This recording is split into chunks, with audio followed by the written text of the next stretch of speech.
নমস্কার বন্ধুরা, শখের বাগান ইউটিউব চ্যানেলে আপনাদের স্বাগত। আজকে আমি একটি পেস্টিসাইড যেটার নাম হামলা 550 দুটো কম্পোজিশনের মিক্সচার, এই পেস্টিসাইডের ইউজ করে আমার একটা গোলাপ গাছের কিছু সমস্যা আছে সেটা দূর করব এবং এর পরবর্তী কী রেজাল্ট সেটাও আপনাদেরকে জানাবো। এই হামলা 550 পেস্টিসাইডটি খুবই ভালো। তার সঙ্গে এই দেখুন স্টিকার অ্যান্ড স্প্রেডার। যে কোনো পেস্টিসাইড ইউজ করার আগে তার সঙ্গে স্টিকার বা স্প্রেডার ইউজ করতেই হবে, না হলে ভালো রেজাল্ট পাবেন না। এটি একটি হলো আঠা, যেটা পাতাতে এই পেস্টিসাইডটি লেগে থাকতে বেশি দিন ধরে সাহায্য করবে।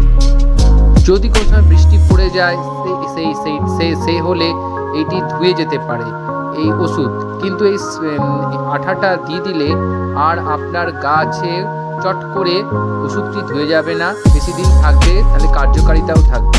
আমি 1 লিটারের একটি বোতলে 1.5 লিটারের বোতলে কিছুটা জল নিয়ে তাতে 10 ফোঁটা 11 ফোঁটার মতো আঠা দিলাম।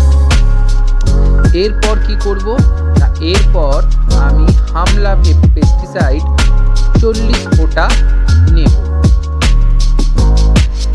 40 ফোঁটা নেব, একটু কমও নিতে পারেন, কিন্তু খুব বেশি নেবেন না, তাহলে কিন্তু পাতা জ্বলে যাওয়ার বা পুড়ে যাওয়ার সম্ভাবনা থাকবে। আর হ্যাঁ বন্ধুরা, মনে রাখবেন, যে কোনো পেস্টিসাইড আপনি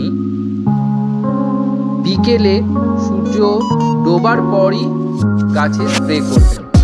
সূর্য থাকাকালীন বা পরিবেশে উত্তাপ থাকাকালীন কখনোই করবে না, কেননা এটা একটু হিট জেনারেট করে। পেস্টিসাইড গাছের পাতায় লাগার পর একটু হিট জেনারেট করে, তাই পারিপার্শ্বিক পরিস্থিতি যদি গরম থাকে তাহলে আপনার পাতা নুয়ে যেতে পারে, ঢলে যেতে পারে, পুড়ে যেতে পারে। এবার আমি এটা জল ভর্তি করে দিলাম। এই দেখুন, জল ভর্তি করলাম। আমি এটা দিনের বেলাতেই করছি, কারণ আমার রোগ আক্রমণ খুব বেড়েছে। কিন্তু বন্ধুরা, কখনোই আপনি এটি দিনের আলোতে করবেন না। এই গাছটি সম্পূর্ণ আমার ছায়ায় রয়েছে। এটি একটি দেশি গোলাপের গাছ। দেখুন গাছের পাতাগুলো কীরকমভাবে কোনো পোকাতে এসে বারবার খেয়ে যাচ্ছে, কিন্তু পোকাটাকে বোঝা যাচ্ছে না বা কোথায় আছে বুঝতে পারা যাচ্ছে না। তাই আমি এটি আপনাদের দেখানোর জন্য দিনের বেলাতেই স্প্রে করে দিলাম।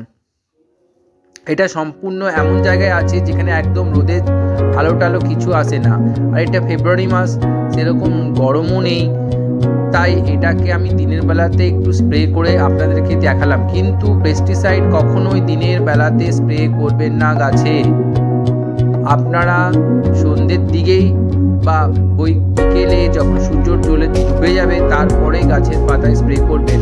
আর মনে রাখবেন, পাতাতে উপরের ভাগেও যেমন দেবেন, এই দেখুন নিচের ভাগেও পাতাতে পেস্টিসাইড, তাহলে দুদিকেই পাতার উপরের তলা নিচের তলা দুদিকেই ভালো করে স্প্রে করবেন।